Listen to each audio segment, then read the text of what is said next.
Welcome in, everyone. I'm Ariel Onstadt. Thanks so much for being here with me on your Friday afternoon. I know we talked about some breaking news, if you're just joining us, a short time ago that was unfolding at Emory Pointe, right outside the CDC campus. We brought you images from Sky Fox 5 and showed you how police were on the ground looking at something there. Now, DeKalb Fire confirmed there was no active shooter and there was no medical emergency. At this time, we're waiting for Atlanta police to get us new information as to what they were looking at and whether or not there's anything to be concerned about. But at this point, it does appear that police are continuing to look into things. We're waiting for more information from them, but there's no active threat, and we'll keep you updated should anything change. But I want to move on here and get to some other news that we're following. This is a pretty wild story, and I feel like it's going to catch a lot of your attentions because imagine taking your pet to a vet only to find out they're not really licensed or trained as a veterinarian, as a doctor. So 2 women in Coweta County are now facing animal cruelty charges for being involved in just this. Our Doug Evans joins us live to talk about it. Doug, pretty crazy set of circumstances we have here. Yeah, proof that there's always something going on in Coweta County, and this is an interesting case. According to the arrest report, these 2 women were connected to a mobile vet here that operates in this area. One is a past employee, one's a current employee. So although they may have vet experience, investigators at the Coweta County Sheriff's Office says they were not licensed to do the types of surgery they're accused of doing in one of the women's homes here. Under arrest, 37-year-old Sarah Benefield and 27-year-old Cameron Gerard. They're both charged with cruelty to animals and unlawful veterinary practice.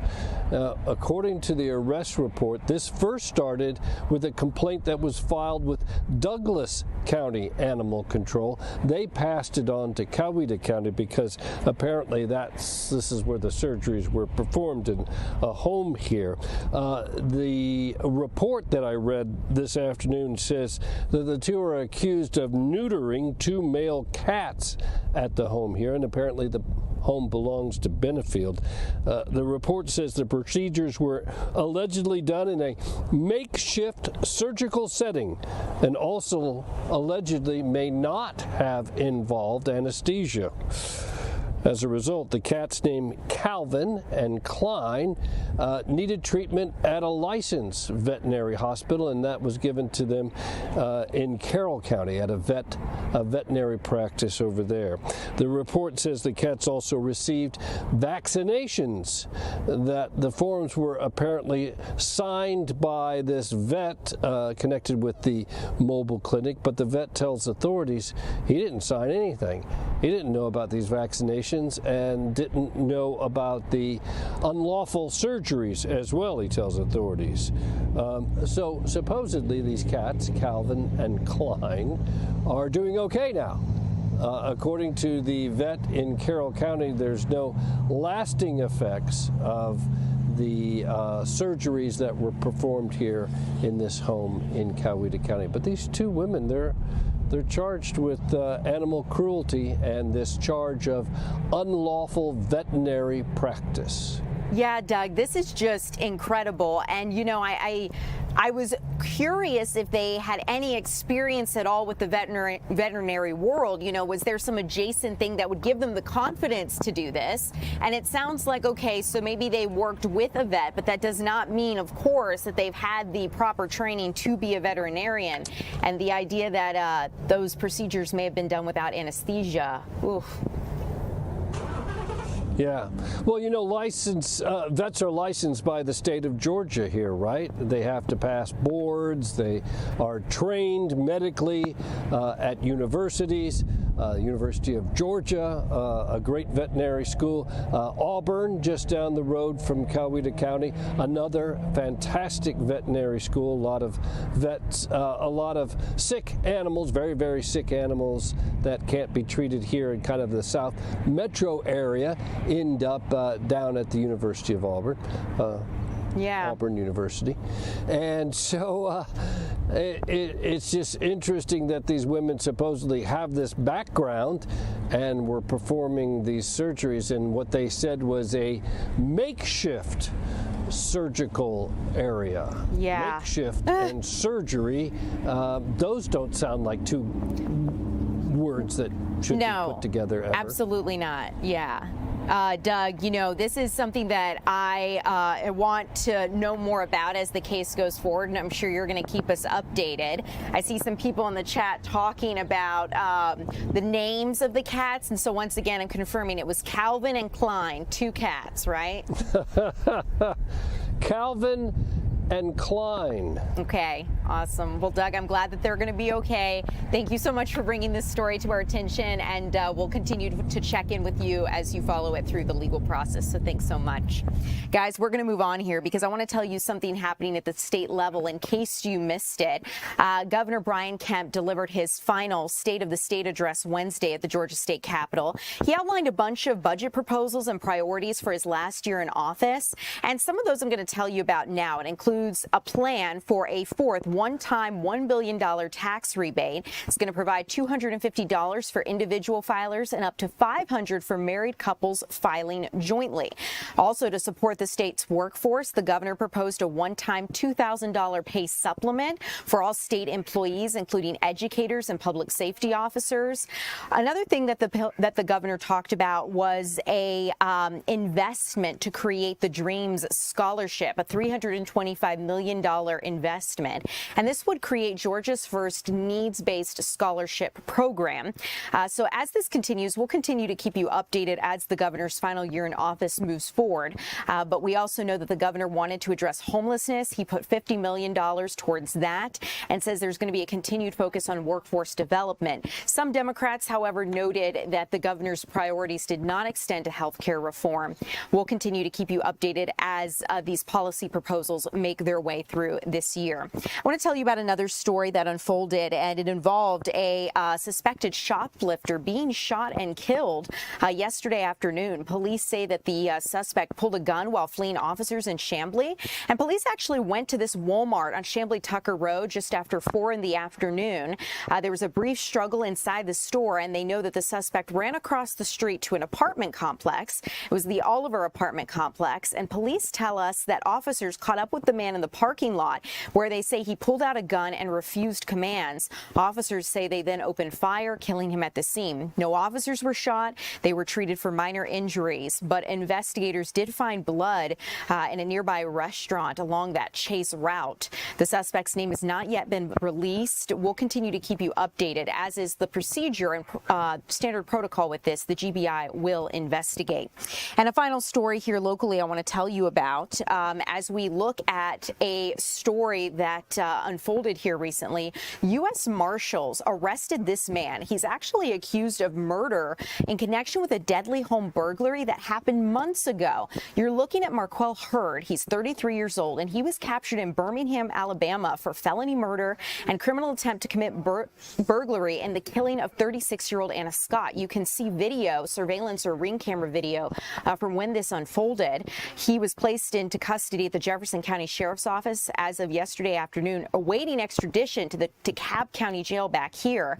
But here's the backstory. Investigators believe that Anna Scott caught Hurd and 2 other suspects at her home on Citation Drive in Decatur trying to break in back in September 20th, 2025. I remember this story. I remember talking about it with you guys right here. And police say that Scott confronted the suspects in their attempt to burglarize, and the released video actually shows one of the suspects opening fire on Scott's Jeep while she was inside it. A neighbor's doorbell camera showed someone attempting to try to help her and calling the police after all of this took place. We also know that emergency services rushed her to the hospital, but she ultimately died from her wounds. You can see her Jeep pulling up there. Just tragic. One of the things that we don't know is the status of the other 2 suspects allegedly involved in this home burglary. Deputies previously released photos of them and have asked the public for help in identifying them.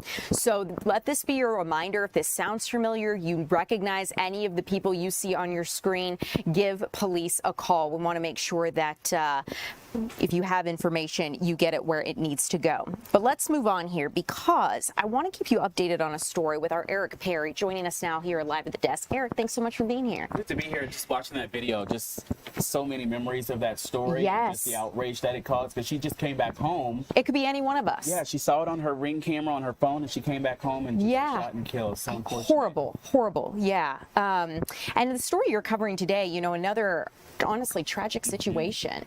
Yeah, this one in Marrietta in Cobb County. So last week, January 8th, this is video of the home. Caught on fire, a woman, 72 years old, Gloria Dean Wright, was inside of the home. Her husband worked at a nearby store, and imagine being at work and then someone coming up to your job saying that your wife was inside and your home is on fire. That's what happened.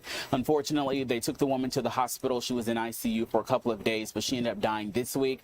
The picture that you're about to see is of Gloria Dean. This is her. We got this from the sheriff's office there in Cobb County. She retired back in 2021.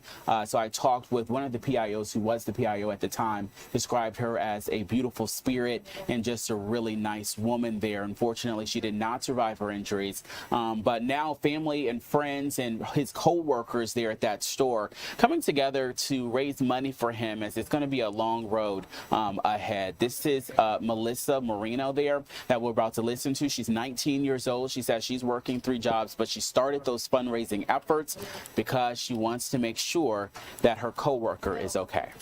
Gets picked up from the fire department. They'd let him know, like, hey, you have to come with us. Your house is on fire. And your wife was in the house when it happened. Her smoke had basically gotten in her lungs and that she was brain dead. They said they were always together, like always. When they did shopping, they would go to church every Sunday. So they were just always together.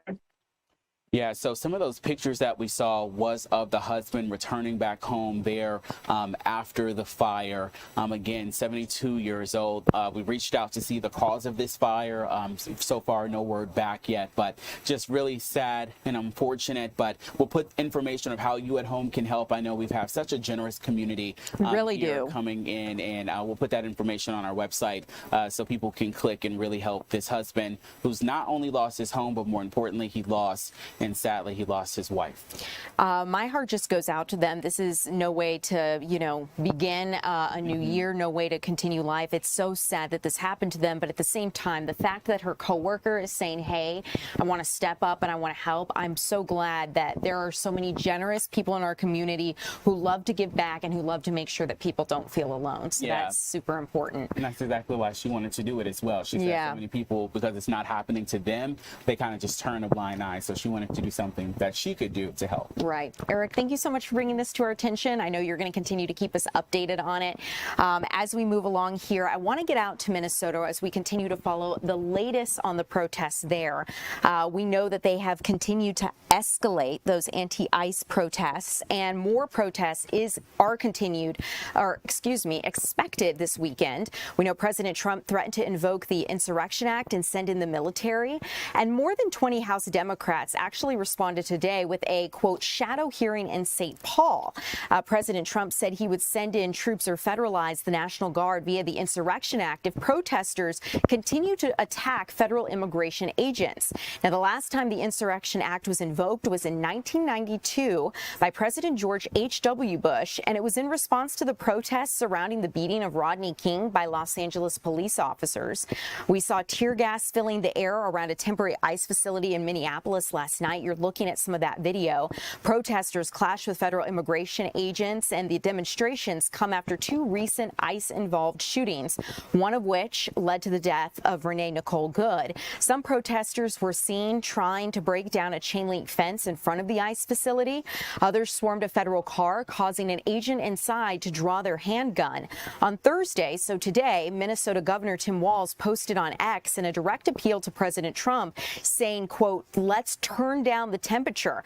The White House has pushed back, saying all ICE and federal law enforcement are trying to do is remove people off the streets that are in the governor of the governor of Walls City of Minneapolis and his state of Minnesota that are harmful.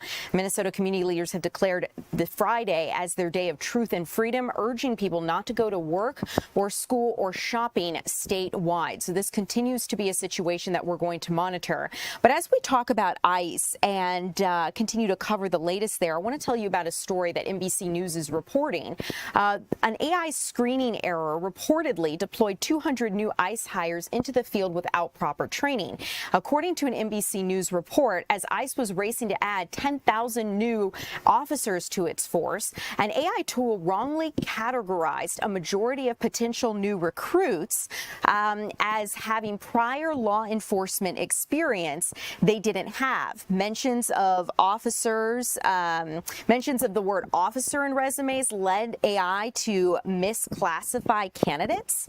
And keep in mind how this happened is because if the banner, hold on, let me change this for you guys. I want to make sure I have this accurate at the bottom.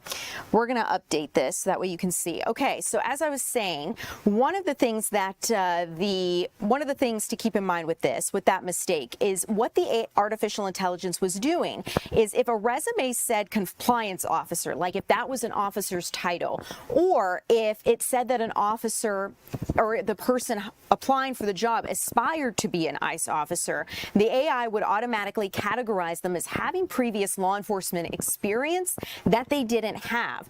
So that's the issue. And instead of undergoing an 8-week in-person training course at ICE's academy here at the Federal Law Enforcement Building here in Georgia, their training center, that includes courses in immigration law, handling a gun, and physical fitness. New recruits were then instead sent to ICE's lateral training, which is a 4-week course with online training. So you can see the difference here. A DHS spokesperson did say a technological snag happened. They say it was quickly fixed, and they say that no candidate was placed on law enforcement duties without the proper training. So if we get any new updates on this story, we'll continue to keep you updated as it unfolds. But in the meantime, I want to tell you about something that President Trump is trying to tackle, and that is the high cost of electricity. And the question is, should big tech pay for electricity? What do you think? The president wants to lower the cost of electricity bills. It's been a priority since people have started to voice more complaints about how their electric bills are going up. And top administration officials have met with a bipartisan group of governors looking for ways to ease energy prices. And these price hikes have been caused in large part due to artificial intelligence data centers. They consume massive amounts of water and electricity. And earlier this week, the president wrote on social media, quote, "Data centers are key to the boom and keeping Americans free and secure, but the big technology companies who build them must pay their own way," end quote. The governors signed a statement with the administration calling for America's biggest grid operators to hold emergency power auctions, essentially forcing big tech to pay for new plants to provide power for those data centers. They're being blamed, like I said, for the hike and the electric costs. Another thing to keep in mind, too, is that electric prices went up almost 7% in December, more than twice the overall rate of inflation. So that gives you an idea of just how quickly electric prices have been going up. As we continue here, the president also held a roundtable on rural America today. And part of the priority about this was to talk about investments in rural America. You can see the president there entering the room as they began to discuss this. He was joined by Health and Human Services Secretary Robert F. Kennedy Jr. You can see that to the right. And Brooke Rollins, Secretary for the United States Department of Agriculture. And also Mehmet Oz, the administrator for the Centers for Medicare and Medicaid Services. But President Trump discussed health care. He also touched on replacing Jerome Powell, corrupt governors Greenland, and at one point he said he was the tariff king. Listen to some bits and pieces from the president's discussion earlier today. I actually want to keep you where you are, if you want to know the truth. Kevin Hassett is so good. I'm saying, wait a minute. If I move them, these Fed guys, certainly the one we have now, they don't talk much. I would lose you. It's a serious concern to me. They're all corrupt politicians, from the governor of Minnesota to the governor of California to everybody. They're just corrupt politicians. And you're talking about hundreds of billions of dollars in fraud, waste fraud. and abuse. But in fraud, you're talking about hundreds of billions of dollars. Under the Unaffordable Care Act, which is Obamacare, it's called the unaffordable. It is unaffordable. Remember that. We're taking great care of them. With the Rural Health Transformation Program, we are getting rural communities the health support they need, and we're getting it immediately. These funds will go to empowering rural hospitals, strengthening their workforce, modernizing facilities and technology, and ensuring that rural Americans get world-class health care in their own community, right smack in their own community. Now, a great plan has to be cost-effective, otherwise it can't be a great plan. That's the way I looked at it. So we have a very glamorous name. It's called the Great Health Care Plan, not the Unaffordable Care Act. I don't like that name. This is called officially the Great Health Care Plan. That means low price and great health care. So you're going to have, at a lower price, great health care. And I may do that for Greenland, too. I may put a tariff on countries if they don't go along with Greenland, because we need Greenland for national security. So I may do that. I'll give you a little, I'll take you out of that. In fact, that'll end up being the story. But actually, this is a much bigger story because we're reducing health care by numbers that you haven't seen. I'm the tariff king, and the tariff king has done a great job. And I hope we win the Supreme Court case, because if we don't, be a shame for our country. Be a shame. We have a great, safe, beautiful country now. So was President Trump speaking earlier today at this roundtable, and that announcement about health care for rural America does come after an announcement the Trump administration did make last year, saying that states would share $10 billion for rural health care through that Rural Health Transformation Program that he just talked about. As we move on, I want to talk about what is going on in Iran, because as we look at the complex global situation that's unfolding both in Venezuela and in Iran, a big question is what is going to happen there in the country. You're looking at heartbreaking video, the aftermath of some of the protests there within the country, as people have worked to identify loved ones that have been killed by regime forces after protests. We know Iran is on edge after the United States has talked about retaliating on those protest crackdowns. The nationwide demonstrations have appeared for the most part smothered as of today, 1 week after authorities shut the country off from the world. The streets of Tehran are quiet, according to some people there on the ground. We know that Fox's Trey Yingst has been working to get information and speak with people there. We also know that there are thousands dead and thousands more imprisoned, according to human rights organizations. The Iranian people are waiting to see what comes next, as other countries in the region have been urging de-escalation. Funerals were held yesterday for some of the security forces and civilians killed over the past 2 weeks. We also know that Iran's judiciary says a 26-year-old arrested earlier this month has not been sentenced to death, something that President Trump said would draw a very strong action.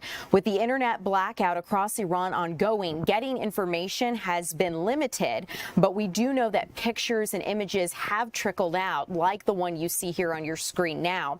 Authorities are searching for Starlink satellite dishes, one of the few ways to get internet and reach the outside world, and the UN Security Council held an emergency meeting today, actually, at the United Nations request. We do know that some limited protests, it sounds like, are still going on in other parts of the country.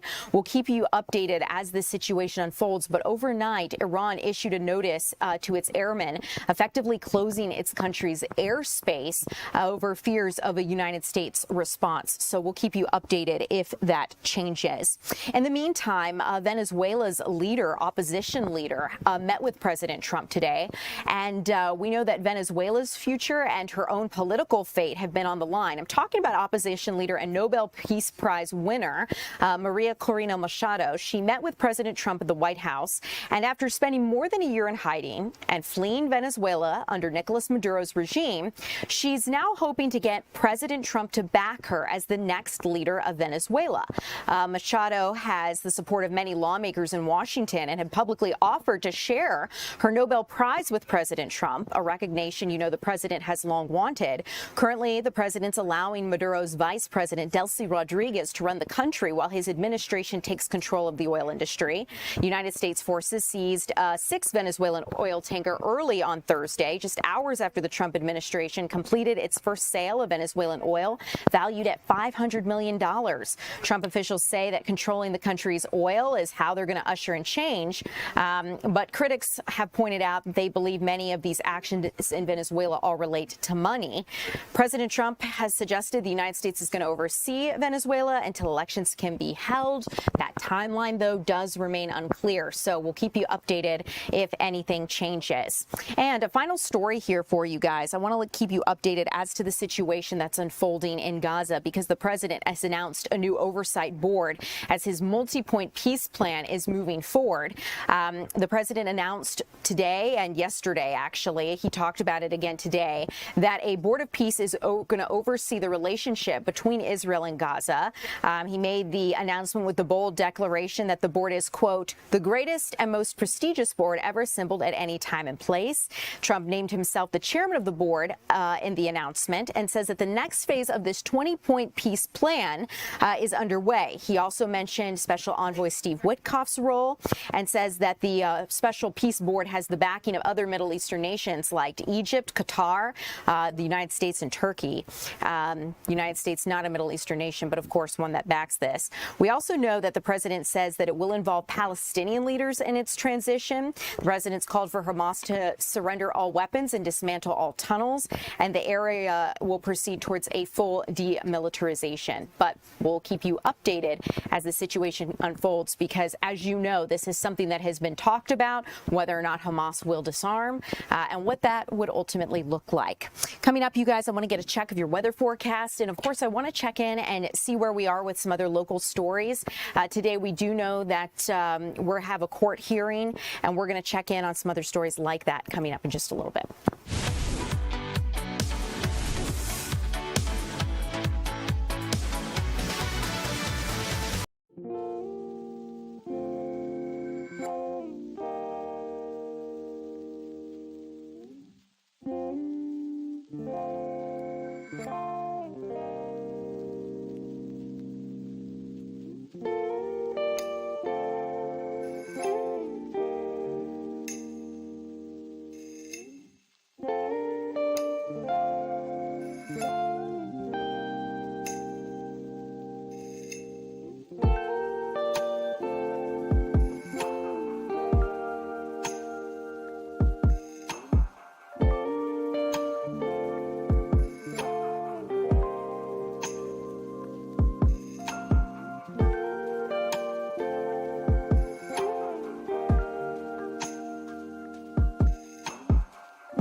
Welcome back in, everyone. I'm Ariel Onstad. Thanks so much for being live with me on your Friday afternoon. I want to get a check of your weather forecast and where we stand with the topic that has everyone talking. We've got meteorologist Alex Forbes ready to dish on our snow chances. And Alex, I have heard you say it's not going to happen. Well, so here's the thing. For most of us, we're not really looking for snow across the metro area, but areas south So, Alex, you're sounding a little hollow. Let's see if we can get you. Keep talking for us, Alex. Yeah, oh, I here hear we go. you. Sound Is good. that better? Yes. Okay, great. So 53 is where we're headed for Atlanta this afternoon. 50 in Dalton, 47 in Blairsville. We are going to have the chance for some wintry weather late tomorrow, but I'm not necessarily looking for that as we look into the metro area, north of the metro or west of the metro. More details on that here in just a second. Today, we're calling it sunny and cool with a light westerly breeze out there. That breeze is what's really allowing the temperatures to warm up, certainly a lot more than they did yesterday. But a lot to unpack here, all right? This blue shaded area, this is where we're going to have the opportunity for some wintry weather. I will say 3 to 2 on Sunday, 3 a.m. Saturday, or it should be Sunday, 3 a.m. Sunday to 2 p.m. on Sunday, south and east of the city. Accumulation up to a quarter, maybe even a half inch, if any at all. It's a question of how far north this moisture comes into north and central Georgia. So let's talk about it. We've got this area of low pressure down to the south, and the key is where that low ends up, because with its current location, that gives us technically a poor chance for snow. Now, if it were to come any closer north, that gives Atlanta a close call. If it's over land, that's going to be your best chance to see some snow. So we have shifted it from close call down to poor chance. Here's how it maps out on the hour-by-hour forecast. Looking for showers pushing into the metro area by the time we get into the early morning hours tomorrow. This is going to be all rain, again, all rain for metro Atlanta and North Georgia. If you are up in Union, Towns, and Rabin County and you are standing on top of the mountains, there's a slim chance you see that change over into a wintry mix or maybe even straight up snow. That will exit down to the south and east here, and then by the time we get into Friday afternoon, or Saturday afternoon that is, looking for some cloud cover to begin to build back in. That's going to be that moisture beginning to push north. Now the question is, how far north does this edge of precipitation, I guess, technically, come? This particular model only brings it up to about Swainsboro, maybe over towards Dublin, and that's about it. And look at this, Sunday at noon, this model has it snowing in Savannah. Now, is that a possibility? Absolutely. We would clear out on the flip side of that. Now, take a look at one of our global models here. This is the GFS model. Notice this still brings the edge of the precipitation up into Putnam County, into Monroe County, over towards Upson County, Morgan County, places south and east of Atlanta, but then gets it on out of here. Take a look at the European model here. This is its counterpart. It does about the same, maybe a little further south than the GFS, but worth noting that it brings it closer to the metro area. So a lot to unpack here. I really think this is the best way to look at what's going to happen. Well, let's pull out a couple of cities here, and I've got the low end snowfall, I've got the expected amount, and then a high end event, which is still in the cards technically when you allow for the little north and south pools to the system. So for Atlanta, a low end event, no snow. We are expecting no snow in Atlanta, but it is possible that we could see up to a half inch Saturday night into Sunday. Again, not expecting anything, but it's possible to see up to a half inch. All right, so we'll take a closer look at this at the 3 o'clock hour in terms of the different cities. I'm going in and pulling the new numbers right now from the National Weather Service. Again, what I highlight tonight is not the winter weather event. We will see showers around, but the potential snow is still about 24 hours, 36 hours away. So a 40% chance of rain tomorrow morning, 20% there on Sunday. And then as we look ahead into next week, we'll get a reinforcing shot of some cooler air there on Tuesday. But Ariel, regardless of the snow, regardless of the wintry mix, we are all going to be very cold on Sunday and very cold on Tuesday. I expect it to be a lot like yesterday, where wind chills are likely below freezing through much of the day.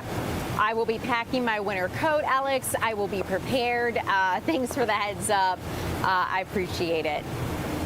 Okay, we'll check back in with Alex at 3 o'clock to see if anything has changed, but as it is, prepare for that extreme cold. In the meantime, I want to check in with our Angelique Proctor. As we know, the Fulton County Sheriff's Office has hired a bunch of new staffers. Angelique, tell me about this. I think you were telling us that this is the largest group of new staffers that they've hired.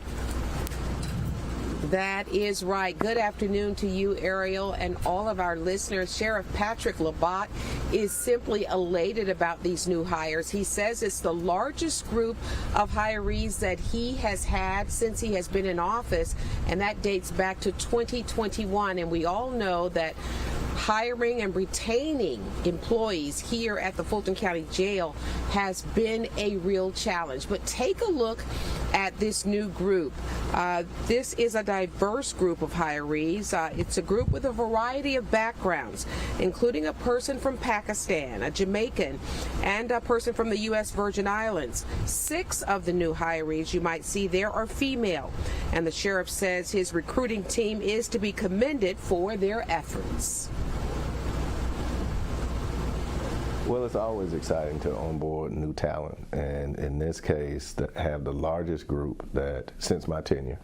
It's 19 people, and that means that we probably went through hundreds and hundreds of applications and the like, but to have 19 people get to this process, be onboarded, and brand new people become a part of our team is pretty exciting. Recruiting is not always the biggest headache. The biggest headache is retention.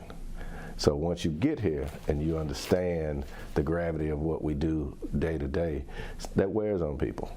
And so we've been working hard with the county to really put together a better benefit package. And the county approved through the consent decree a staffing analysis that does show that we are hundreds of people.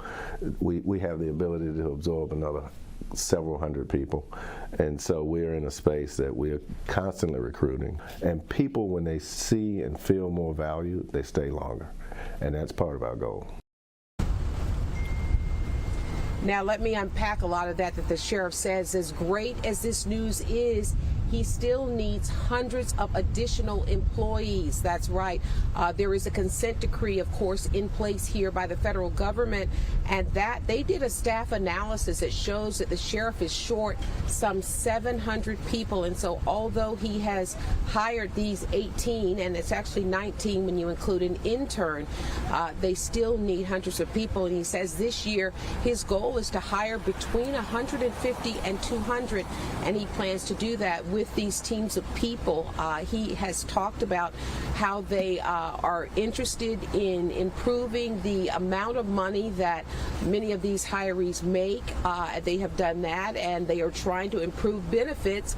He said things like child care are things that employees say they want, of course, as well as a very robust pension. So all of this goes into attracting people here to Fulton County. And one of the things that he says that we have in our favor is that Atlanta is such a hot city, that so many people love Atlanta and want to come to Atlanta, and he believes that he's going to be able to attract even more people during this year of 2026. Angelique, yeah, sounds like a lot of exciting things here on the horizon. And, you know, for anyone curious, the staffers that are hired, they're not in a law enforcement capacity. They're there to support the operations of the sheriff's office, I understand, help make things more efficient. Administrators, if you will. Would you say that's a correct assessment? So out of this group that we had, 19, many of them are detention officers. In fact, that is the largest amount. So they would have direct contact with the inmates. I think they had 9 detention officers. They also have the deputies, 2 sworn deputies who are already ready to go. Many of the deputies that they have, though, 5 additional, they're going to need to train them. And then they also have the non-sworn personnel as well that kind of works on the support staff that you're talking about. So all of this is needed, Ariel. They are actually at a deficit in all of those areas. So they need everything here, including the sworn officers. I should mention that Fulton County has some 820 employees right now. But again, they need 700 additional, according to the very latest staff analysis. Thanks for that clarification, Angelique. It sounds like they've hired really people across the board, and with this deficit, I know how challenging it is when you're short-staffed, so hopefully they're able to get more people within their numbers and help make things run more smoothly. So, Angelique Proctor, thanks so much for introducing us to these new faces. We appreciate your time this afternoon. Okay, guys, we're going to move on here because coming up, I want to get a check of a new exhibit at the Children's Museum of Atlanta. Our Eli Jordan's going to take us there, show us how we can enjoy it this weekend, and a little sneak peek coming up next.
Welcome back in, everyone. I have a question for you. Do you feel like your screen time or maybe your kids' screen time is getting out of control?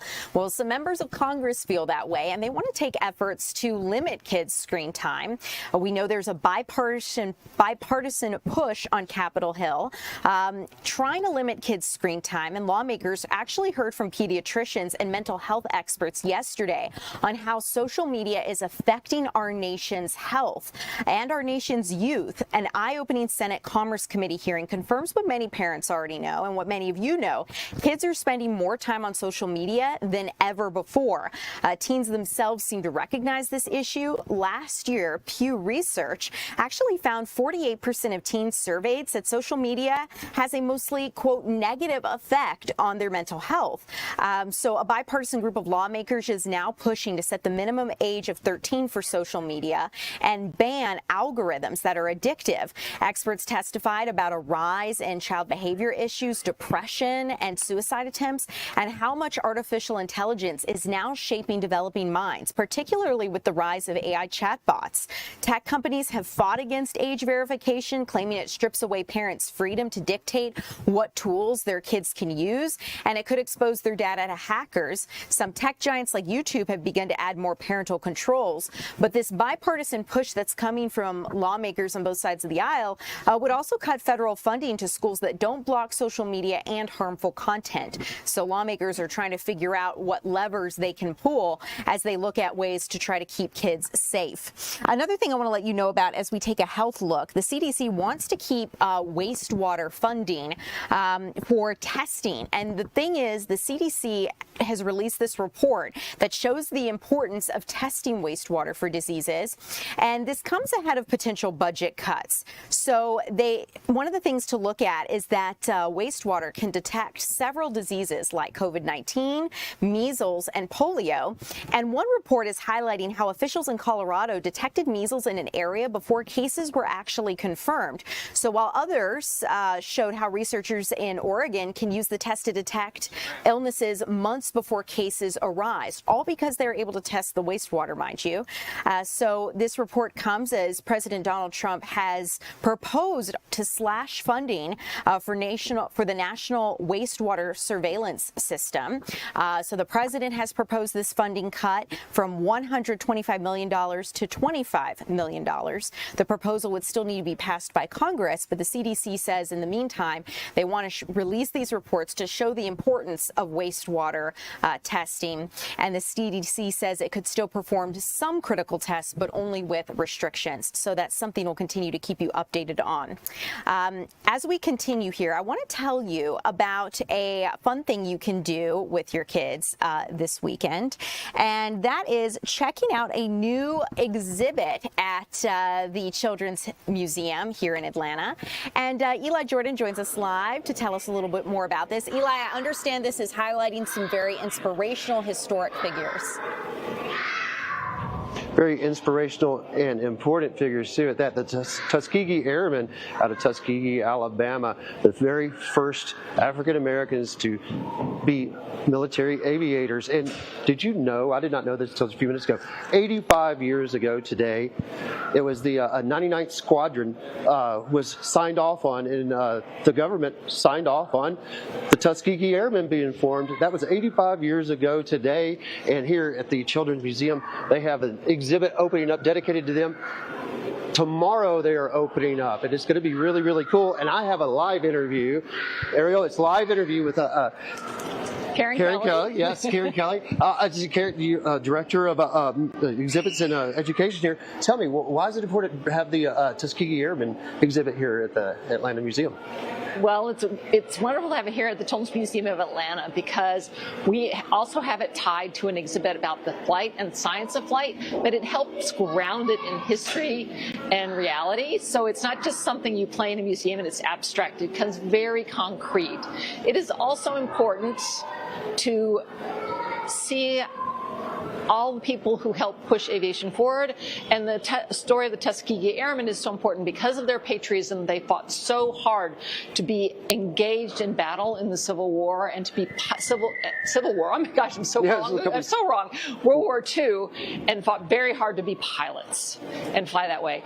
I also want to comment just briefly is that it's not just the airmen, although they were extremely important. It's also the cooks and the nurses and the doctors and the mechanics, which is what this photo is, who supported the airmen. So it's a whole city of people who were supporting the pilots as they flew these very dangerous missions. And it's amazing that they flew 179 missions, and only on 7 of those missions they lost any bombers. Right. So they were flying basically guards. They were supporting the bombers as they went to bomb cities in Europe that the Nazis occupied.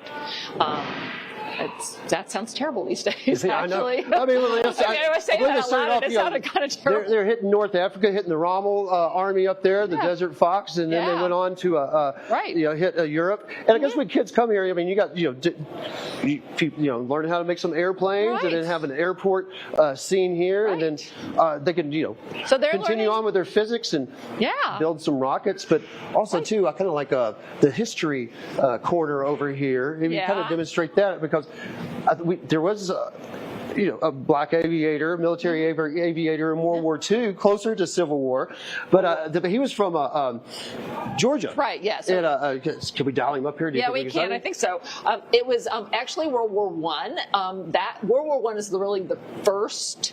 He went over to France. Right. Where planes were really making a difference. So I'm slowly going through these things to get to him. His name was Eugene Bullard. He was actually from Georgia. But because of segregation, was not allowed to fly in the United States Air Force, but he went over and flew for France because he wanted to get involved. He wanted to make a difference. How long is this exhibit going to be here, Karen? This exhibit is up through May 10th, so you've got some time, but I hope you come down this weekend. It's an exciting weekend to open the exhibit. You can have some fun playing and launching your own rockets, as well as learning some of the history. And this is one of my favorite interactives because you can see yourself as a pilot. Children can dress up and see themselves as a pilot or an astronaut. This exhibit is really aspirational. We want children to know that they can do these things, that they can aim high to be what they want to be. And so your weekend hours are 9:30 to 4:30? Yes. And you're open Monday, the holiday? And we are open Monday on MLK Day, yes. And that's 10 to 3:30? 10 to 3:30. And information they can go to? Yes, please go to our website at childrensmuseumatlanta.org. You can buy your tickets there, but you can also learn some of the other exciting activities we have going on this weekend. Awesome. Thank you very much, Karen Kelly of Atlanta Children's Museum of Atlanta. Ariel, this is really cool. I'd say come on out here if you can. Got any kids? I know you don't have any kids, but people out there watching, come on out here this weekend. It's the lead. I mean, this is a great lead-in to MLK holiday. Learn about the Tuskegee Airmen, who were a really, really, really good squadron who lost very few bombers. But like I said, 85 years ago today, it was signed off when the squadron was formed. So happy anniversary to the Tuskegee Airmen, and come out and check out the exhibit here at the Children's Museum of Atlanta. Seems like an incredible way to learn about history, Eli, and I love that they incorporate some science into it too. So Eli, Jordan, thanks so much. I'll let you get back to it. We're going to check back in with you at 3 o'clock. But here in the meantime, guys, we're going to move on because we have some other things to get to. Coming up, our Chris Rosenthal is going to introduce us to a bird whose habitat is threatened and how some Georgia State University researchers are working to preserve it. That's coming up.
Well, welcome in, you guys. I have a question. Have you heard of a brown-headed nuthatch? It sounds like an ice cream, maybe, or the mascot for Buc-ee's, but it's actually a bird right here in Georgia. It can be found in the longleaf pine forests, and it's one of the most critically endangered forest types here in the United States, with less than 5% of its original acreage remaining in the country. So with habitat loss means this bird could be threatened. Chris Rosenthal shows us how some Georgia State University researchers are trying to tackle this. Well, you may not have heard of a brown-headed nuthatch bird, but you may have heard their songs. They are a songbird. You may hear them singing out there. They are very common here to Georgia and to the southeast, but their populations are threatened by deforestation because they live amongst the pine trees. But Georgia State University Perimeter College does have a program here where they are working on studying this problem and working on helping that population. All right, Professor Diane LaHaye, talk to me a little bit about these birds. Why are these birds having such a problem with their habitats? So brown-headed nuthatches really need to have mature pine trees. That most of their food comes from the pine cones. They get all their insect food there. It's really a habitat issue. So a lot of the pine forests in Georgia have been cut down, and so they're losing habitat. And especially when it comes to habitats like longleaf pine, we have like less than 5% of the original cover than there used to be in Georgia. So losing habitat, they lose places to nest, and they really lose their food supply. And does that mean there's a population decline for them? Yes, census data has found that brown-headed nuthatches have been declining. Their range is kind of shrinking from areas in which deforestation has occurred. And they're not really good at recolonizing. So they won't travel to find a new place to live. They're just small birds, and they don't do that. So talk to me about this program, and you guys have gotten some good funding and what you've been able to do with that. So I started this project about 10 years ago as a way to get students involved in research. Initially, we were funded with some internal money from Perimeter College, but we had the opportunity to apply for a grant from the National Wildlife Federation in conjunction with Mutual of Omaha, their Wild Kingdom program. And so we were to get some money and buy a lot of materials and hire 6 students and give them stipends and just build a whole bunch of boxes. Boxes like these, huh? Yeah, this is one of the brand new ones. We've come up with a numbering system, so each box will have a unique number. With their habitat declining, this is a place where they can come nest, huh? Right. So, we're on campus, this campus right now, which is not really very forested, but you can see all these pine trees up here, all those cones. They're perfectly fine. We may not have more than like a pair of nuthatches, but this is enough for a pair. And so we hear them here all the time. We occasionally do get them nesting. They're not common nesters, unfortunately, but we have had nests on this campus, usually just one on the campus. And you've put these out not just here, but all over the place. And this project and this funding has been able to help you guys do that. Oh yeah, we've been able to do outreach to Indian Creek Elementary across the street. We've gone to Stone Mountain and put out houses there. Blue Heron Nature Preserve in Roswell. So this has allowed us just to go out and do much more outreach than we were capable of doing before. And this will help do a little bit to help their population. It should. I mean, it's, part of the problem is that nuthatches need older trees with dead limbs to nest in, and those are just not around anymore. So this gives them an alternative place to nest, and they very readily will accept these, even though they look nothing like a pine tree. These birds, a lot of us may not have ever heard of them, but they're all around us, and why are they important? I think mostly because, they eat tons of insects in the summertime, spring and summer. That's basically what they feed their babies with. So if you imagine thousands and thousands of insects eaten even just by one pair, the difference that would make. If they weren't doing that, we'd be overrun with bugs. So that would probably be, if you want to think about the main help, that would probably be it. And there are things you can do at home if you want to help these birds. You too can also build a bird house just like this, or if you have any pine trees that you are willing to keep up, those are where they live, so they depend on those. So you can also keep those out as well. Back to you. Much for telling us how we can support the brown-headed nuthatch. And speaking of brown-headed nuthatches, Tom, welcome in. Are you calling me a brown-headed nuthatch? You know, you got brown hair. For now. It kind of wears off as the month goes on. Oh, does it? I would never know. What a cool thing, though, for Chris to bring us unusual species in unusual habitats whose habitats are endangered. I don't know. I mean, where else would you get that but on Fox Local? I feel like we bring such unique stories to people's attentions, which I love doing every day. And Tom, you've got some unique stories in the works. A lot still to get to. It is Friday, but it is still a busy afternoon of news today. We're going to check in with Ray Arena in just a couple of minutes. Story. When you go to the Social Security office, you expect to, wait in an annoying line, and that's about it, right? Right. Well, some guy allegedly went off on people using horrible language. Yeah.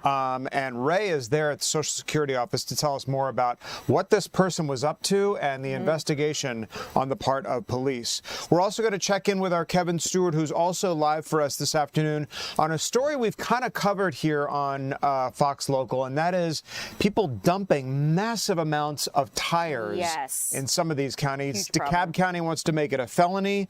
Now people in Douglas County are also having a problem with that. So they're wanting to join in on this effort. They want state lawmakers to act. That's fair. And so Kevin is here covering that for us today. Huge issue. Yeah. Tom, I know you are going to take us away here momentarily. Indeed, so I will. You guys don't go anywhere. We got more news for you coming up in just a bit.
Hey everybody, we made it to Friday. So glad you're with us as we knock on the door of the weekend.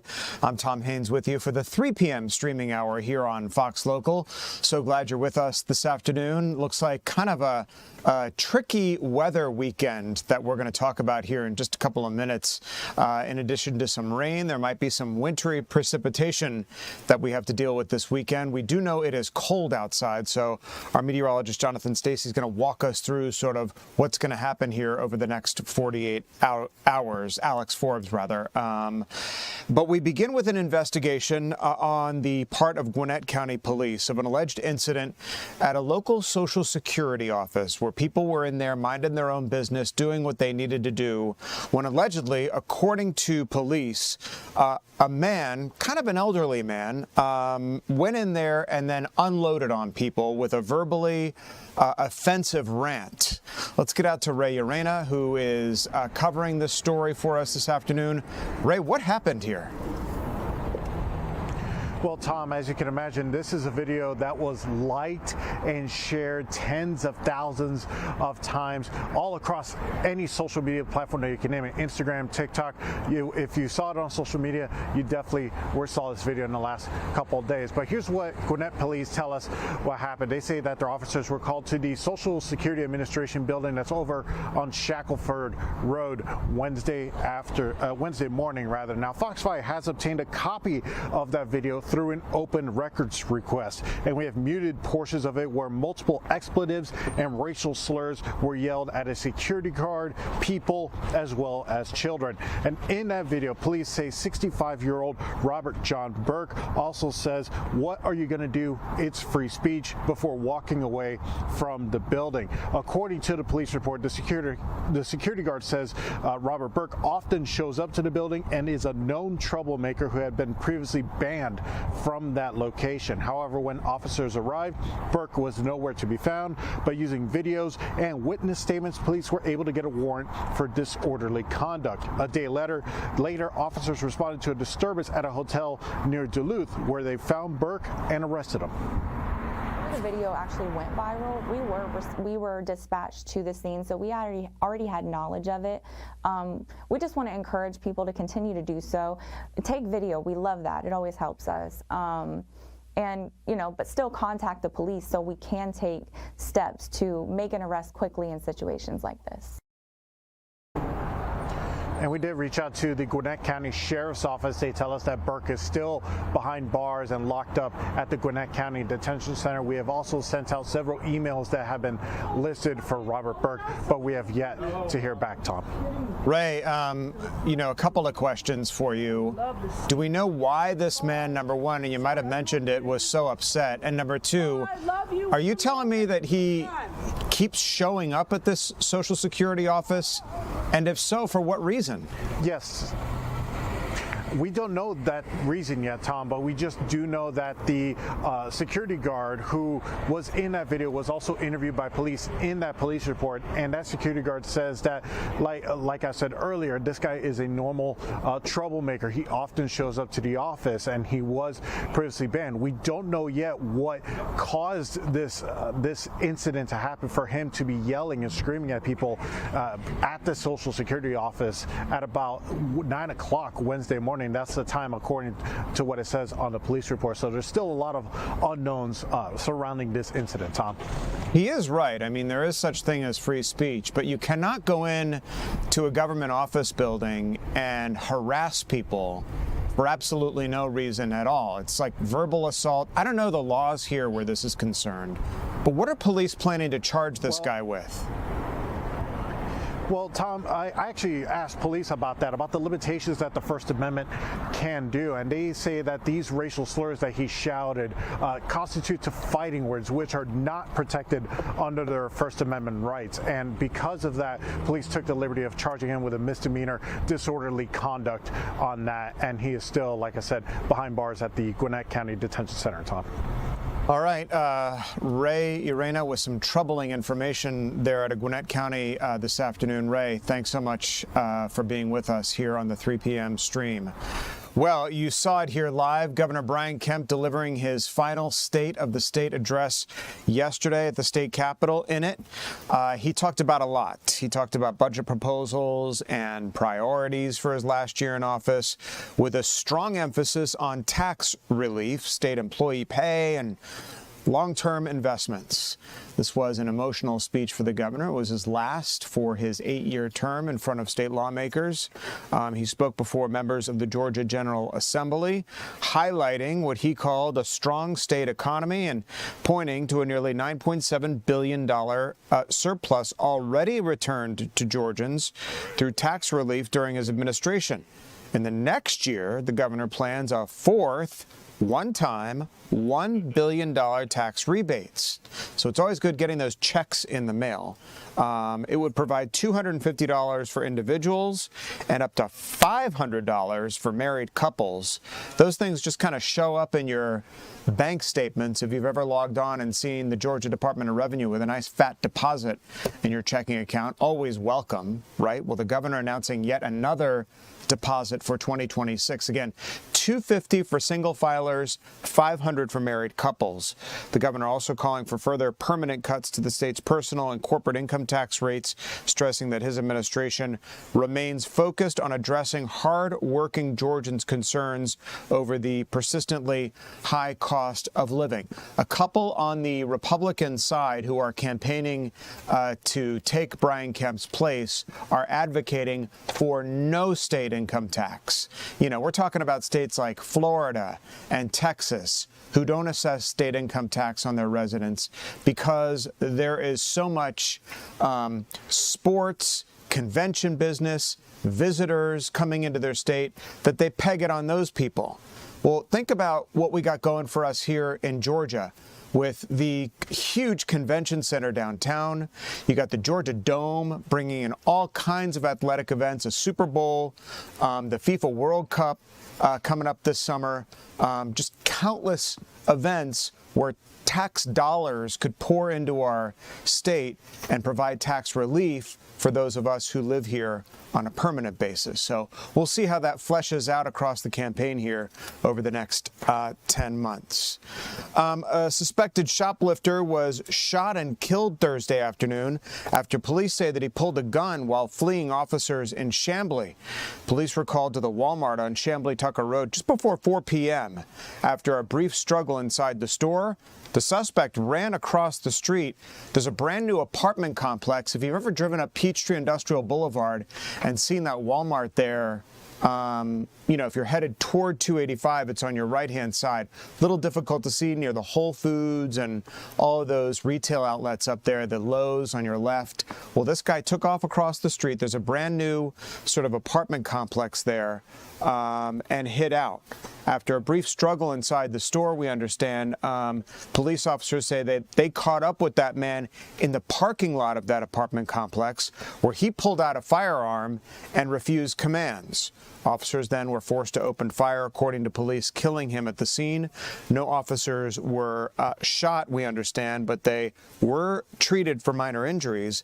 Investigators also found blood inside a nearby restaurant along the chase route where that suspect took off.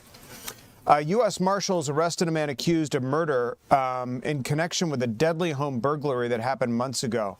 33-year-old Markel Hurd was captured, we understand, in Birmingham for felony murder and criminal attempt to commit burglary in the killing of 36-year-old Anna Scott. Hurd was in custody for the Jefferson County Sheriff's Office as of Thursday afternoon, awaiting extradition to the DeKalb County Jail. The status of the other two suspects allegedly involved in Scott's murder aren't known yet. Deputies previously released photos of the suspects and asked for the public's help identifying them. So a big capture there in the Anna Scott killing, but police are still looking for a couple of suspects. Well, it's a story we've covered a couple of times here on the 3 p.m. streaming hour on Fox Local, and that is the illegal dumping of tires in many counties and municipalities around our state.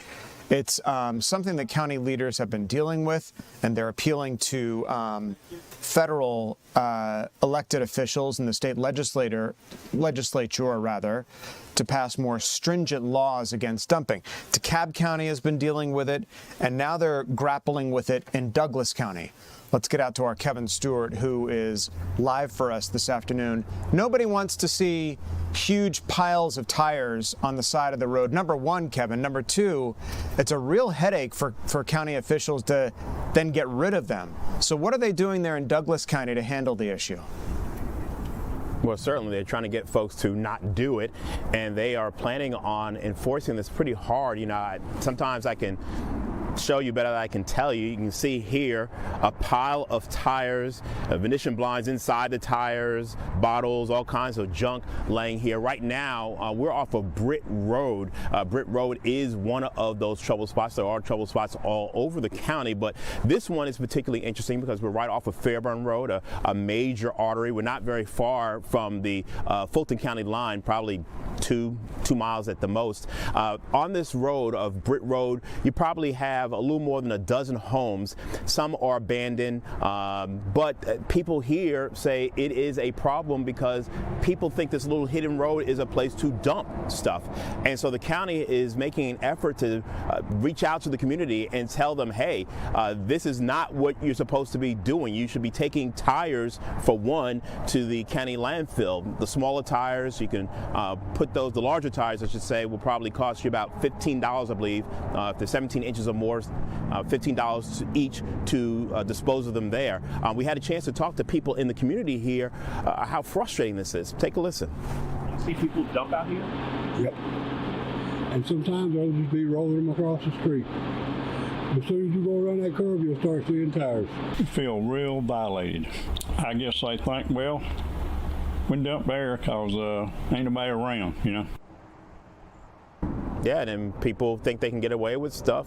That's what happens. You know, people we talk to in the neighborhood do believe because it is isolated and the area is growing, more businesses, more homes, growing population, businesses, that this allows people to say, oh, well, if I'm not familiar, maybe I can dump this in this area because they think this is an area where they maybe see a few abandoned homes. They think they can just dump it over here. And that's pretty frustrating, as you just heard, Tom.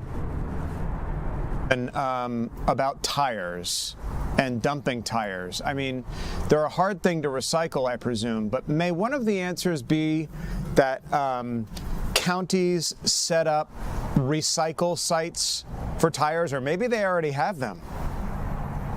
Yeah, I mean, like I was just saying a moment ago, I mean, Douglas County, like most counties, will allow you to dispose of tires at the county landfill. 17-inch tire, something like this, 17 inches and bigger, that's going to cost you $15 each to dispose of. Okay. So you can easily do that. It may not be super cheap, but certainly not super expensive. Okay. And certainly, when you dump it in an area like this where people live, that's not a good thing at all. No, and now I know why they don't take it to the landfill, because they don't want to pay $15 a tire to recycle the tires. So it's going to be and you know something, yeah, and you know something, Tom, and this is probably worth noting when you talk to folks here. Do you think this is a case of individuals, households dumping tires?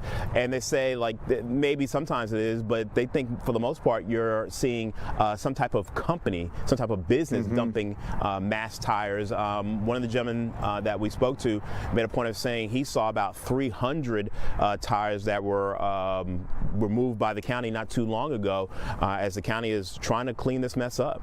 Yeah, that's a good point. I don't think any individual household has a bunch of tires, piles of tires sitting around their house that they have to dump. So you're right. It's more logical to assume that these are maybe tire businesses, local tire businesses, and it's hard for them to catch up with whoever's doing this, because it's not like you're going to put surveillance cameras in forested areas all over the county. So there has to be some creative thinking on the part of county officials and lawmakers. I know they want to make this a felony offense, but to provide some sort of incentive for maybe local businesses to recycle their tires. I don't know what the answer is, but have you heard anything buzzing around on sort of the state level as to how they may fix this problem? Well, I know a first offense for dumping something large is between $100 and $1,000. And I know I covered the news conference sometime before the holiday where DeKalb County was looking to push legislation down at the State House to make that a felony. And hopefully they will get some progress there, they hope, to make this a tougher penalty to keep people from doing this in their own community. Tom? All right, yeah, I know you've been reporting on this extensively, Kevin, and we just don't have the answers right now, but it'll be very interesting to see how this plays out among the counties and, of course, the state legislature. Kevin Stewart reporting live for us in Douglas County today. Kevin, thanks. Let's get you to Minnesota, where, boy, they are dealing with it up there. They have their hands full on so many levels. Not only are they dealing with that huge corruption scandal on the state level, but Minnesota is bracing for yet more ICE protests this weekend after President Trump threatened to invoke the Insurrection Act and send in the military. So the question is, what would that look like? President Trump said that he would send in troops or federalize the National Guard via the Insurrection Act if protesters continue to attack federal immigration agents. This has precedent. It's been done before by George W. Bush back in 1992 in response to the LA riots and the Rodney King beating. Tear gas filled the air around a temporary ICE facility in Minneapolis as soon as yesterday. These are fresh pictures coming in from that city, which is in absolute chaos this afternoon. Still, as protesters clashed for federal immigration agents for another night last night. How's this for a mess up? An AI screening error deployed 200 new ICE hires into the field without proper training. That's according to an NBC News report. It says that ICE was racing to add 10,000 new officers to its force, and an AI tool wrongly categorized a majority of potential new recruits as having prior law enforcement experience they didn't have. Mentions of officer in their resumes led to the AI misclassification. A Department of Homeland Security spokesperson calls this a technological snag and says it was quickly rectified. Further, they said that no candidate was placed on law enforcement duties without appropriate training. President Trump is ramping up its efforts to lower the cost of living, and Friday's focus was lowering the cost of electric bills. Top administration officials are meeting with bipartisan groups of governors looking for ways to ease energy price hikes caused by AI data centers. Earlier this week, the president wrote on social media, quote, "Data centers are key to that boom and keeping Americans free and secure.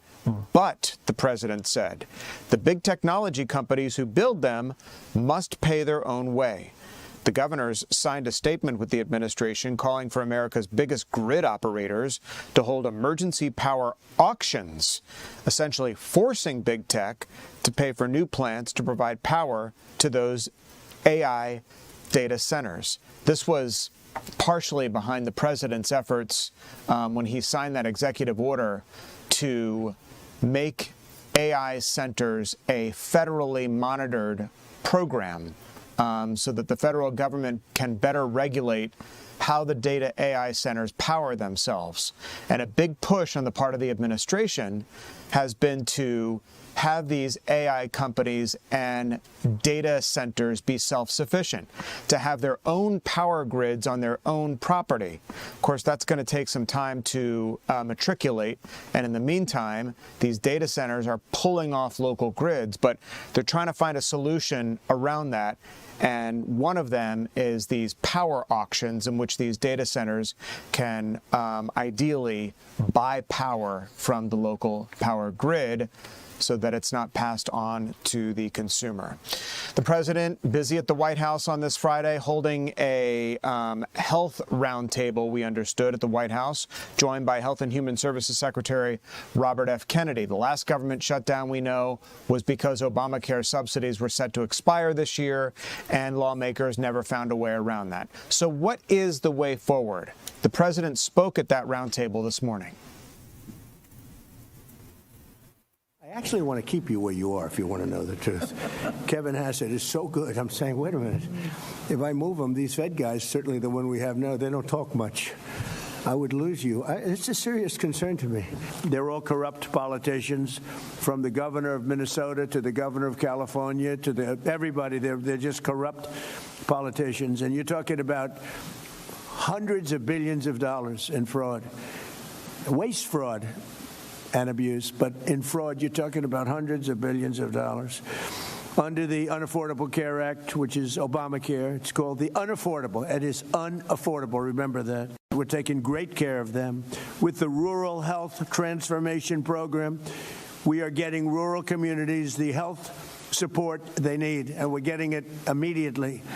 These funds will go to empowering rural hospitals, strengthening their workforce, modernizing facilities and technology, and ensuring that rural Americans get world-class health care in their own community, right smack in their own community. Now, a great plan has to be cost-effective, otherwise it can't be a great plan. That's the way I looked at it.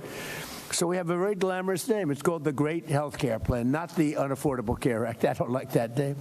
This is called officially the Great Health Care Plan. That means low price and great health care. So you're going to have, at a lower price, great health care. And I may do that for Greenland, too. I may put a tariff on countries if they don't go along with Greenland, because we need Greenland for national security. So I may do that. I'll give you a little, I'll take you out of the, in fact, that'll end up being the story. But actually, this is a much bigger story because we're reducing health care by numbers that you haven't seen. I'm the tariff king, and the tariff king has done a great job, and I hope we win the Supreme Court case, because if we don't, be a shame for our country. Be a shame. We have a great, safe, beautiful country now. That was President Trump at the White House today discussing a range of issues. One interesting thing he said there, I don't know if you caught it, but that Kevin Hassett is going to stay right where he is. Kevin Hassett, if you've been following what's happening at the Federal Reserve Bank, was supposed to be one of the president's top picks to lead the Federal Reserve.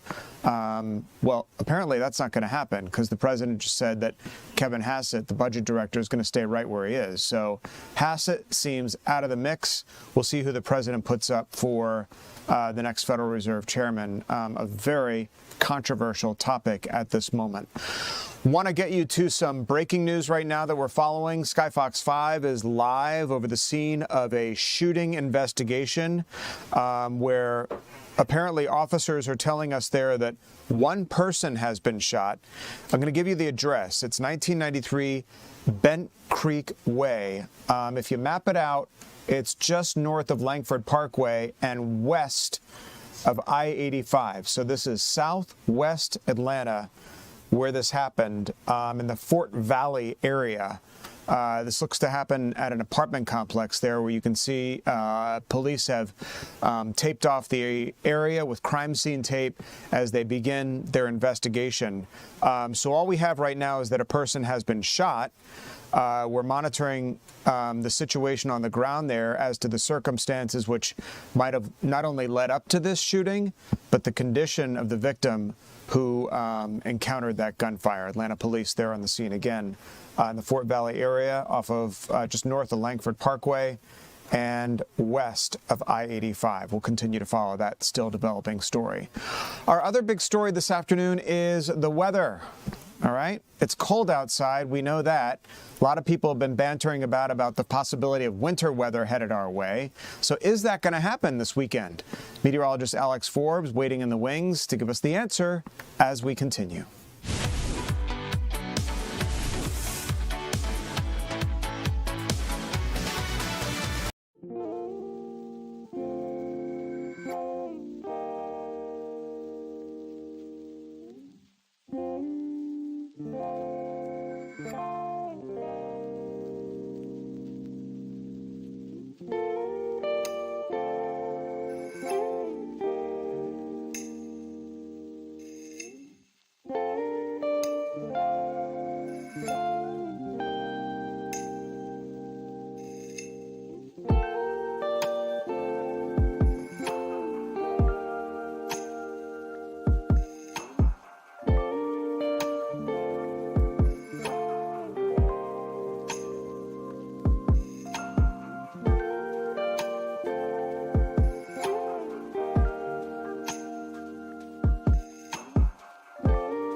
Welcome back, everybody. Here with meteorologist Alex Forbes to talk about our weather. Alex, we've made it to the weekend. Yep. Here it is Friday. You and I were just talking about if it was cold this morning. I didn't think it was as cold as the day before and like the day before that. But I know we're not done, number one, with the cold weather yet. Yep. And we've been talking about like the possibility of maybe some winter weather toward the end of the weekend. Yeah, so it's...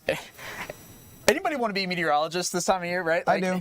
It's a lot of pressure, no doubt. But look, we are literally, you move, I use the analogy, you know how you move a picture in Microsoft Word and like the whole thing blows up, right? Like everything's like disoriented and all that. Okay. That's exactly what we're dealing with this forecast. You move one little thing and that throws everything for a loop. All right. So that's what we're dealing with this weekend. We have warmed up this afternoon. 52 is where we've made our way now to Atlanta, 50 in Canton. We've got the sun to thank for that.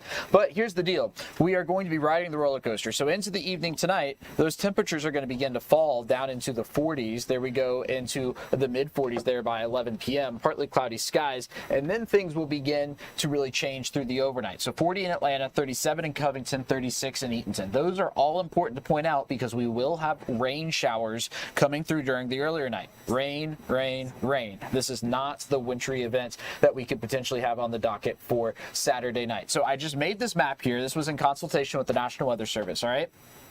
This is going to be late Saturday into Sunday. We are looking for low to moderate snow impacts now in several of the counties that we cover here at Fox 5.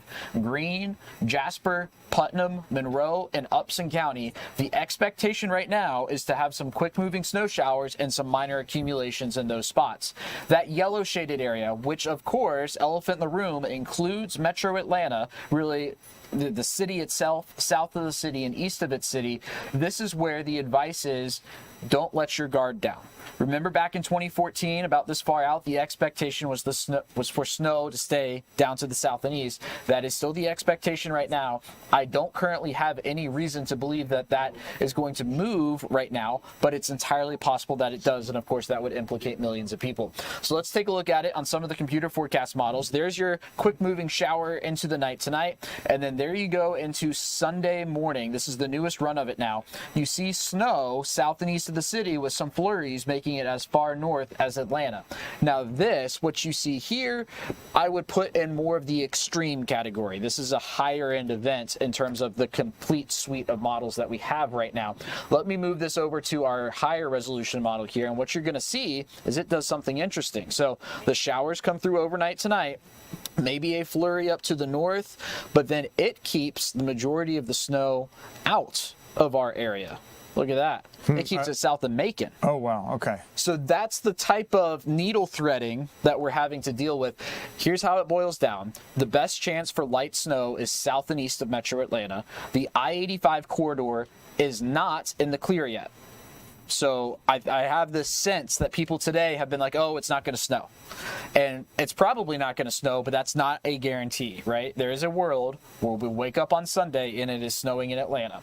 Regardless, whatever we do see, I would be looking for that to refreeze late Sunday into Monday. So if you have wet roads Sunday 5, 6 o'clock in the afternoon, look for that to refreeze into Monday morning. Of course, Monday's a holiday, so there's not going to be school that we're going to be talking about. But if you are planning on traveling early Monday morning, a heads up that that's going to be a possibility, particularly south and east of the city. Yeah, that's what I was focused on, that last bullet point on the graphic, freezing likely late Sunday into Monday. Yeah. So it's not necessarily the snowfall we're worried about on Sunday. A lot of that happening, as you say, south and east. And the cities I saw standing out, Cordele, Albany, Macon, might be dealing with the white stuff. And so you saw that computer forecast run there. That was the extreme example of a southern event. I think we're honestly going to be somewhere in between. Those three cities you just mentioned, I think they're going to see some snow. Okay. I think Eatonton's going to see some snow. But we're blessed partially in the fact that it's MLK on Monday. A lot of schools are out. A lot of workplaces are closed. Yep. We, of course, aren't. We're going to be here. We're going to be here. We're going to be on the air. Yep. Okay. And on the stream. But we have the possibility, and you guys will know more Sunday, correct? about Yes, the refreezing possibilities absolutely. overnight? Yeah, so Sunday midday, the precipitation will be done. We're not going to have any new precipitation, say, from 1 to 7 p.m. So that window, if you have moisture on the ground, that is your cue that, yeah, some refreezing possible in your spot. If you are at 2 o'clock on Monday or Sunday, all the days are running together in my head, 2 o'clock on Sunday, you're looking outside and you got nothing, Monday morning is going to be just fine. You guys staffing up on Sunday, getting ready for the big storm? So I hear. Okay. I don't know anything more than that. I'll be here at least for good day, as I usually am for both Saturday and Sunday. No, we know you'll all be around watching this and keeping us informed. Alex, thanks so much. Want to get to a story that you all have no doubt been following, and that is the man accused of shooting and killing Charlie Kirk. He's due back in court on Friday. In fact, this hearing is going on right now, we understand, and we're taking you there live. You can see the suspect sitting there on the end of the table, and as I say that, the camera zooms into him. Tyler Robinson. I want to, before we dip in and listen, I want to tell you what his attorneys are arguing, okay? They want to disqualify a couple of the state prosecutors. Why, you ask? Because one of the state prosecutors' children was apparently at the Charlie Kirk event on campus and texted his father, who's on the prosecution team, what was going down. That, according to defense attorneys, is grounds for dismissal. Let's listen. Talks about you can't call opposing counsel as a witness in a case unless they're absolutely necessary. And the reason is because it can be a forum shopping effort. And we're concerned with that same kind of motivation or tactic that could be used in this case or other cases like it. Anytime you, as opposing counsel, you don't like the offer you're getting, the way the prosecution is being handled, you allege a conflict of interest, and all of a sudden the county attorney's office has to spend $10,000 to hire a special prosecutor just to handle that one issue, regardless of whether or not it's supported or whether or not a conflict exists. That's a concern we have. Your Honor, we're ready to go forward today. We think the evidence that will be presented today will illuminate the issues adequate that Your Honor can make a decision about whether or not a conflict exists, and we don't need to delay this proceeding any further.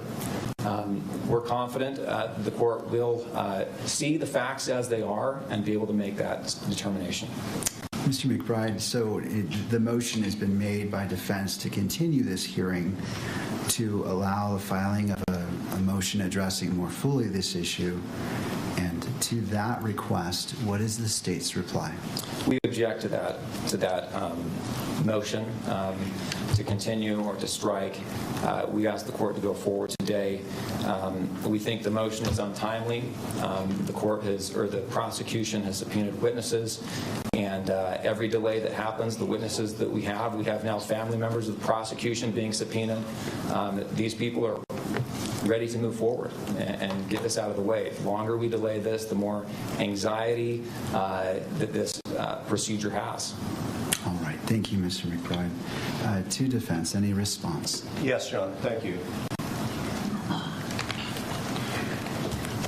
First, I want to say this is not about seeking a lenient prosecutor. This is not about tactics at all. And it was actually the county attorney's office who informed us back in October that there was a family member of a prosecutor who was present at Utah Valley University at the Charlie Kirk rally and experienced and witnessed certain things. We didn't make this up out of whole cloth.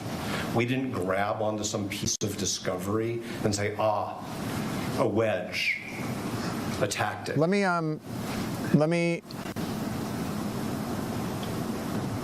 The Utah County Attorney's Office informed us in late October that we needed to know about this, and we informed them Fine, that's your position. It's not a conflict of interest. All right, you're listening to courtroom testimony in the Tyler Robinson case, the man accused of shooting and killing Charlie Kirk. His attorneys are asking the judge to disqualify prosecutors in this case over an alleged conflict of interest.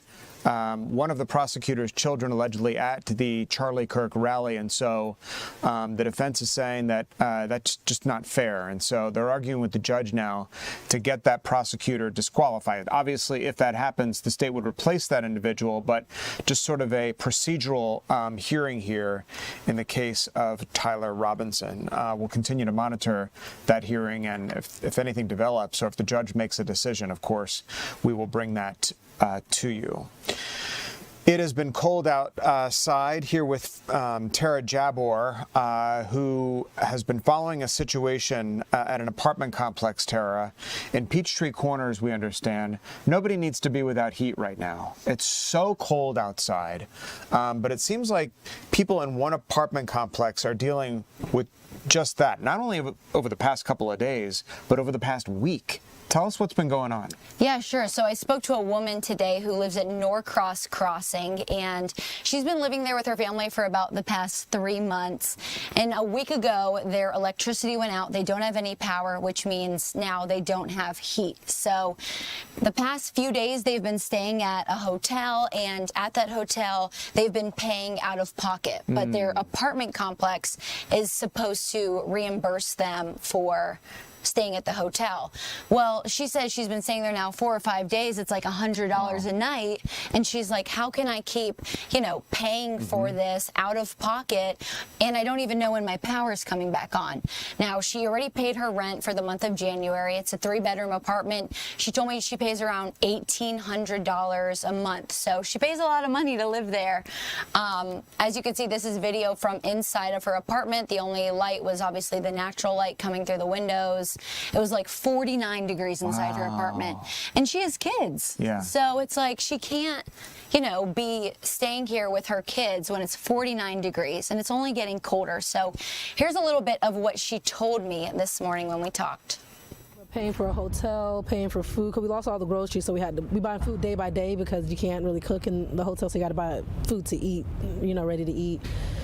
And it's, I got my daughter there too as well. So inside the apartment's like 49 degrees on the inside. It's freezing. We were there the first 3 days. It was so cold. That's why we ended up going to the hotel. It was so bad. And now with the weather temperature dropping more, it's like I don't know what to expect and when we're going to be back home. Plus, we're running out of money for a hotel. It's $100 and something a night. Now, I did reach out to Georgia Power, and they sent me a statement. Basically, they said that they have investigated this, but right now some things aren't lining up. They didn't specify what exactly. So it's that one building in that apartment complex. I also reached out to the management group. I called them, emailed them for the past 2 days, and they still haven't gotten back. Wow. How frustrating, not only for you as you try to investigate the story here, but especially for the people that live there. These people are out of their home. It's dark and cold inside. She looks like she moved a lot of her furniture out there, out of the apartment. I wonder what the recourse will be. I mean, are we talking about grounds here to perhaps be able to break your lease and like go somewhere else, or at least to get some answers?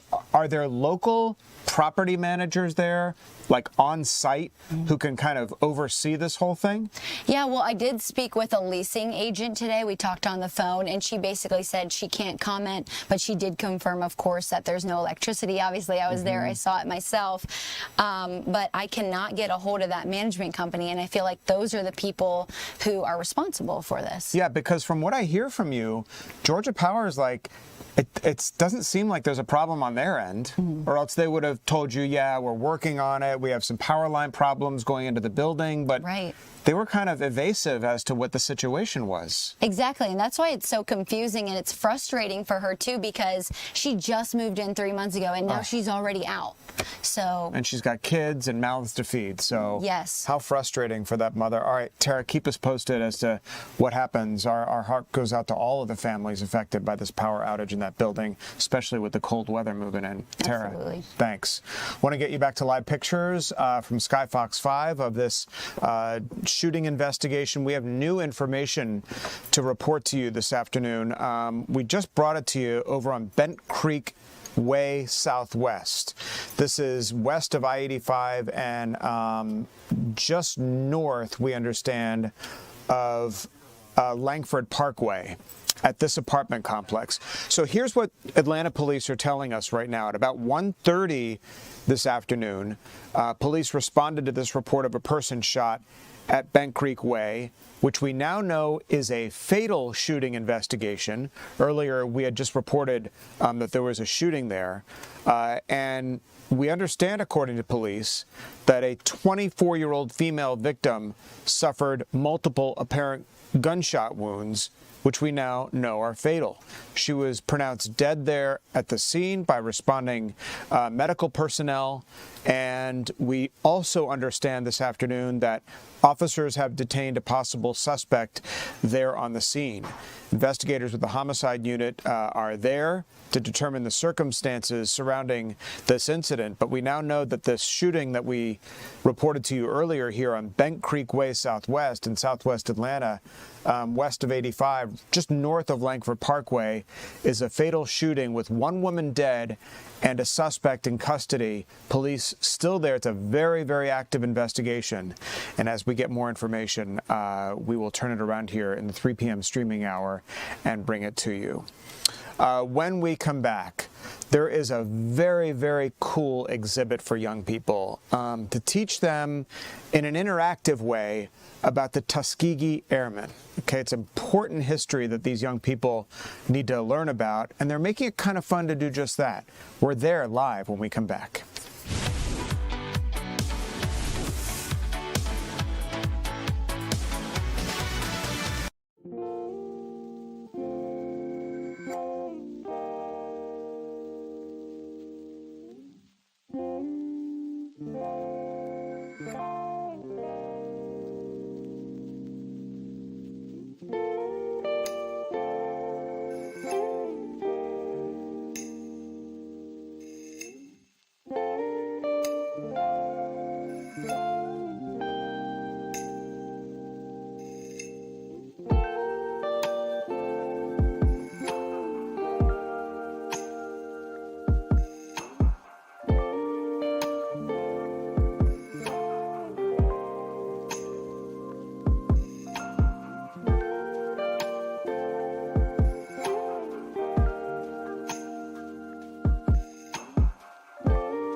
Welcome back to the 3 p.m. streaming hour here on Fox Local. Busy afternoon of news we've been covering today on this Friday afternoon.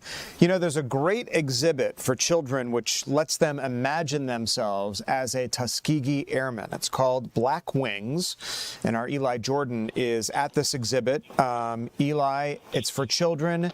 You're not a child, but tell us how you're experiencing this awesome exhibit. Hey, Tom. Well, I'm actually at one of the activity stations of the exhibit, making paper airplanes. And so it's a really cool exhibit, and they're opening up tomorrow, January 17th, for the Tuskegee Airmen. And what's really cool, though, it's timely. Not only is the MLK holiday here upon us, but also, too, 85 years ago today, the Department of War signed off on the formation of the Tuskegee Airmen 1st Squadron, the 99th Squadron. So 85 years ago today, in 1941, the first Tuskegee Airmen flew, and what's significant about them, they were the very first black aviators in the military, and they had a really good kill record. They had 179 missions.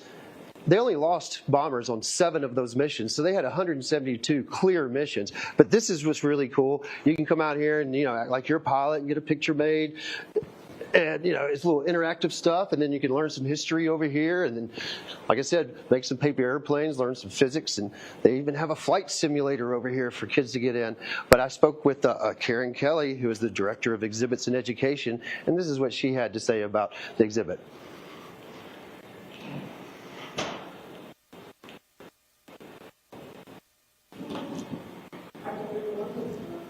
Navigation lights.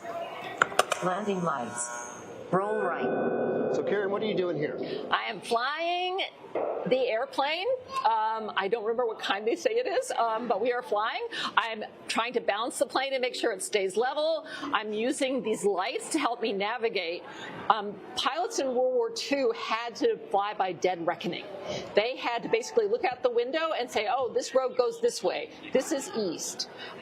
They used the stars to navigate as well, so they had to know a lot of math and physics and other things to be able to fly those planes. And so this is just one piece of the exhibit that's opening up tomorrow, correct? Yes, it is. It's just one piece. There's room also for a navigator over here in case somebody else wanted to join you on your flight, especially if for some of the larger planes, there were two people in the cockpit.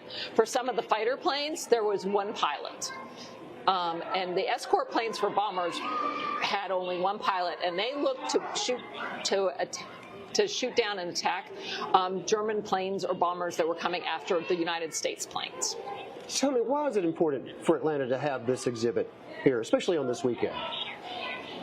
It's important for a lot of reasons. The Tuskegee Airmen, as they were the first African Americans to fly for the military, they were not the first African Americans to be in the U.S. military, but they were the first to fly airplanes. They helped to push things forward in our movement towards the civil rights movement that MLK sort of symbolizes and was a key leader of. So these two things tie together so well.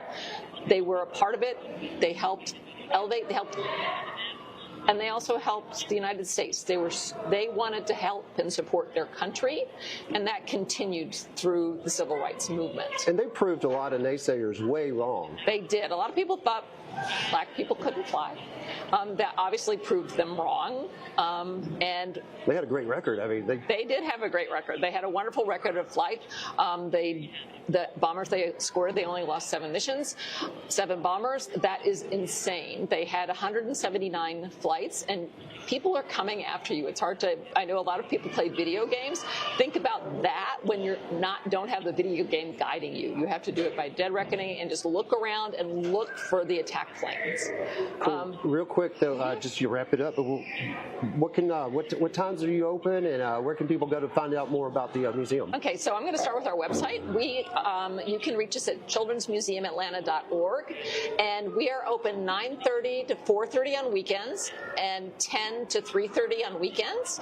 If you become a member, you can come in a little early on weekends, and you can have the whole flight cockpit all to yourselves. And Monday is a holiday. Are you guys open on the holiday? Yes, we are absolutely open on MLK Day, so please come down and join us, see this exhibit, and also see some of our Martin Luther King Jr. programming that day.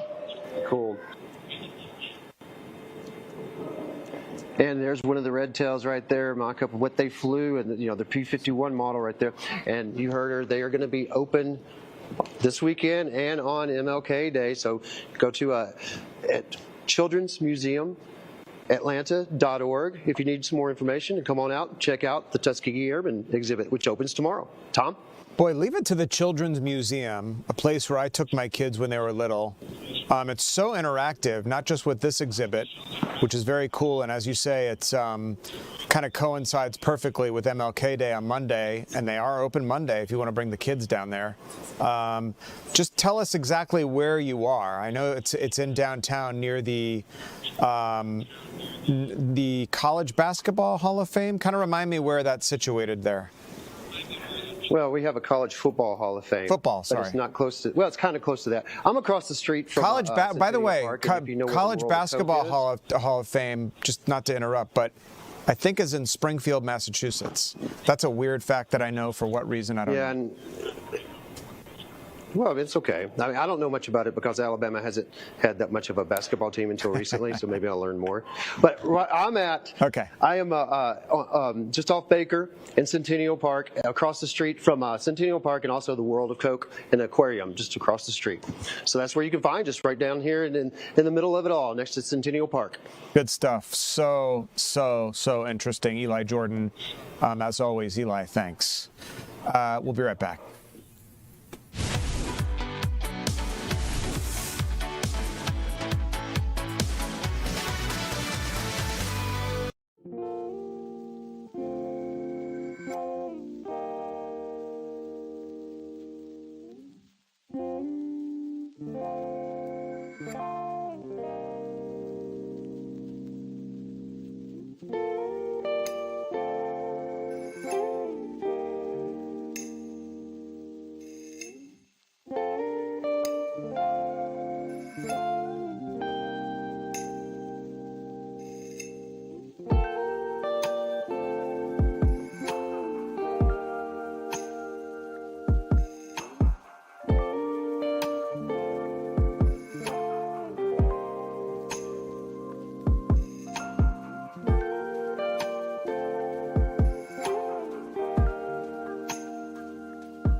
Welcome back, everybody, to the 3 p.m. streaming hour here on Fox Local. I'm Tom Haynes, live in the Fox 5 Atlanta newsroom. We've covered a ton of ground today on this Friday afternoon. A lot of news, a lot of breaking news, and some really fun, interesting stories here, which we talked about.